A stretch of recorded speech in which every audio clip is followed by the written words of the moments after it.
The second epistle, beloved, I now write to you in both, which I stir up your pure minds by way of remembrance, that you may be mindful of the words which were spoken before by the holy prophets, and of the commandment of the apostles of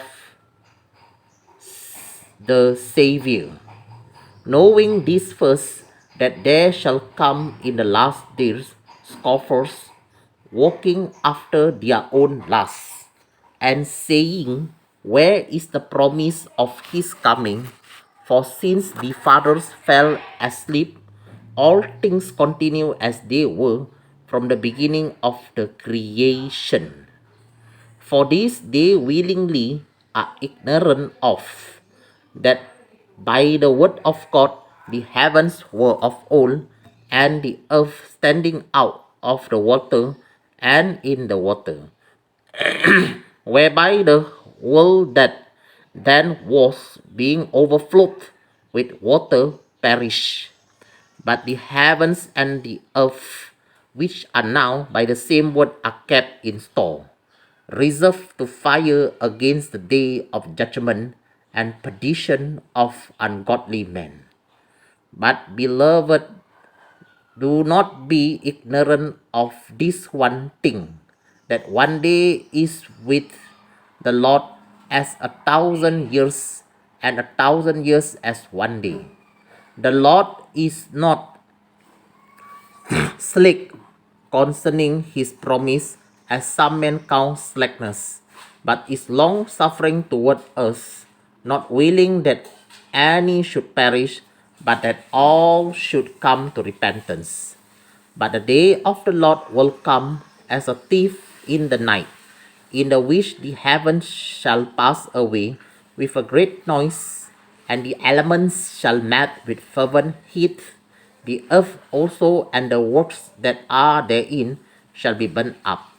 Seeing then that all these things shall be dissolved, what manner of persons ought you to be in all holy conversation and godliness, looking for and hasting to the coming of the day of God, wherein the heavens being on fire shall be dissolved, and the elements shall melt with fervent heat. Nevertheless, we, according to his promise, look for new heavens and new earth, wherein dwells righteousness.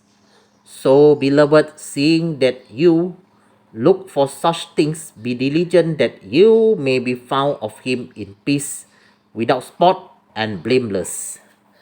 And account that the long suffering of our Lord is salvation, even as our beloved brother Paul, also according to the wisdom given to him, has written to you, as also in all his epistles, speaking in them of these things, in which are some things hard to be understood, which they that are unlearned and unstable distort, as they do also the other scripture, to their own destruction.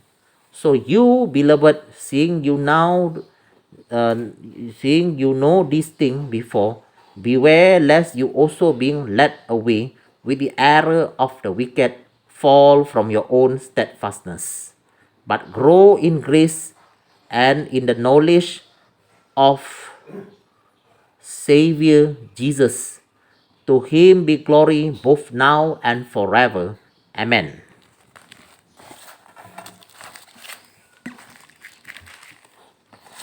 हे प्रियो, अब मैं तुम्हें ये दूसरी पत्री लिखता हूँ, और दोनों में सुधि दिलाकर तुम्हारे शुद्ध मन को उभारता हूँ, कि तुम उन बातों को जो पवित्र भविष्यद्वक्ताओं ने पहले से कही हैं, और प्रभु और उद्धारकर्ता की उस आज्ञा को स्मरण करो, जो तुम्हारे प्रेरितों के द्वारा दी गई थी।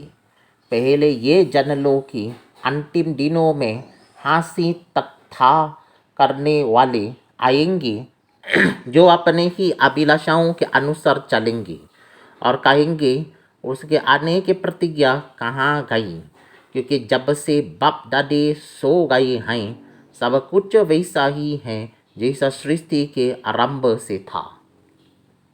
वे तो जन बूझकर ये भूल गए कि परमेश्वर के वचन के द्वारा आकाश प्राचीन काल से विद्यमान है और पृथ्वी भी जल में से बनी है और जल में स्थिर है।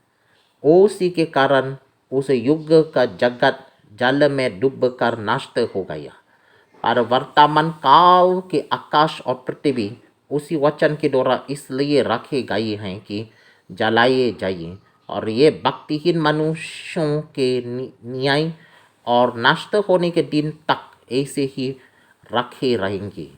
हे प्रियो, ये बात तुमसे छिपी ना रहे कि प्रभु के यहाँ एक दिन 1000 वर्ष के बराबर है और 1000 वर्ष के एक दिन के बराबर है।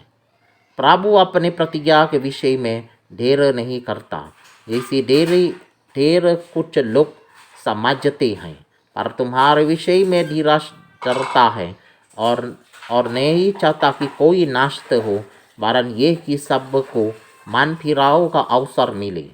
परंतु प्रभु का दिन चोर के समान आ जाएगा। उस दिन आकाश भारी हराहट के शब्द से जाता रहेगा और तत्व बहुत ही तप्त होकर पिघल जाएंगी और पृथ्वी और उस पर के कम जल जाएंगी। जबकि ये सब वस्तुएं इस रीति से पिघलने वाली हैं, तो तुम्हें पवित्र चल चलन और भक्ति में कैसे मनुष्य होना चाहिए और परमेश्वर के उस दिन को बात किस रीति से जो होना चाहिए और उसके जल्द आने के लिए कैसा यत्न करना चाहिए, जिसके कारण आकाश आग से पिघल जाएंगे और आकाश के गण बहुत ही तप्त होकर गल जाएंगे।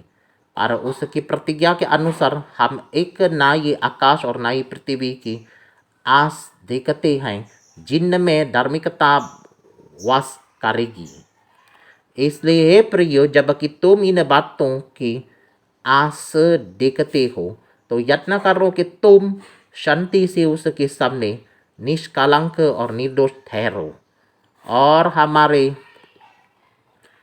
प्रभु के धीरज को उदार समझो, जैसा हमारे प्रिय भाई पौलुस ने भी उस ज्ञान के अनुसार जो उसे मिला तुम्हें लिखा है। वैसे ही उसने अपनी सब पत्रियों में भी इन बातों की चर्चा की है, जिनमें कुछ बातें ऐसी हैं जिनका समझना कठिन है और अनपढ़ और चंचल लोग उनके अर्थों को भी पवित्र शास्त्र की अन्य बातों की तरह खींच तन कर अपने ही नाश का कारण बनाते हैं। ऐसे हे प्रियो, तुम लोग पहले ही से इन बातों को जानकर चौकस रहो, ताकि अधर्मियों के भ्रम में फंसकर अपनी स्थिरता को कहीं हाथ से खो ना दो, पर प्रभु और उद्धारकर्ता यीशु के अनुग्रह और पहचान में बढ़ते जाओ। उसी के महिमा अब भी हो और युगानुयुग होती रहे। आमीन। Alright, I have finished reading.